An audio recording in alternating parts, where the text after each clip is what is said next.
Pemirsa, Bali menjadi pilot proyek pengembangan usaha pertanian dengan menerapkan konsep blockchain. Dengan sistem ini, pemirsa, diharapkan petani mampu meningkatkan kesejahteraannya. Hal ini ditekankan Komisaris The Founding Fathers TFP Indonesia, Joni Eko Saputro, saat menandatangani kerjasama dengan TFP Internasional.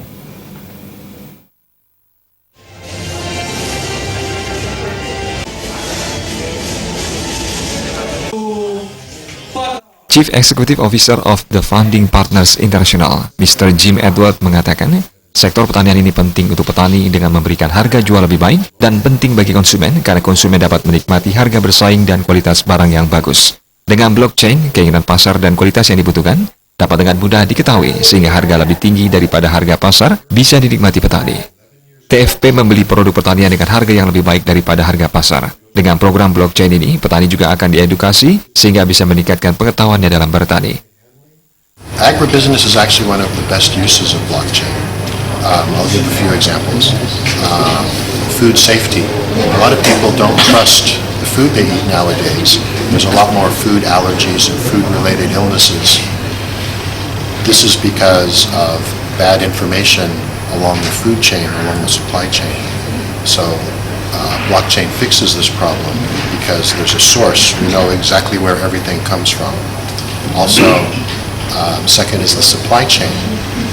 Right now there's just bad information. You know, agriculture is an age-old industry, but it doesn't make use of modern technology.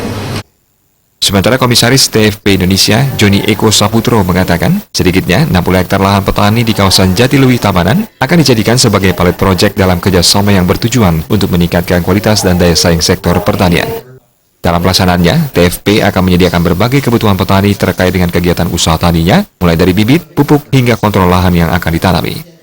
Hal senada diungkapkan praktisi bisnis Desa Kiki yang menyebutkan dalam kerjasama ini nantinya ada pertukaran informasi petani oleh konsumen yang diimplementasikan ke dalam blockchain. Dengan adanya TFP ini, kita akan membentuk satu market global mulai dari konsumen mulai petani sampai ke konsumen, sehingga betul-betul pasar ini terjaga, kualitas terjaga, produknya menjadi produk yang diinginkan oleh konsumen. Nah, TFP yang ada pertama kali di Indonesia ini dilakukan hari ini adalah di Jatiluwi, Pak. Jadi di Jatiluwi kami membuat proyek percontohan itu kira-kira 60 hektar, tentunya dengan memperbaiki kualitas hasil pertanian. Yang nomor 2 kita akan lakukan di Bogor. Bogor ini kami akan membuat satu proyek khususnya di durian, itu dengan jumlah luas kira-kira 1000 hektar. Itu yang akan kita implementasikan dengan blockchain. Seperti yang tadi mungkin sudah dipahami, akan ada pertukaran informasi dari ini dan juga hasil panen dari yang dihasilkan di kawasan yang sedang kita kerjakan inilah yang akan diimplementasikan dengan blockchain. Selain di Indonesia, proyek ini telah dahulu dikembangkan di negara Kamboja, Thailand, dan Vietnam dan menunjukkan hasil yang bagus.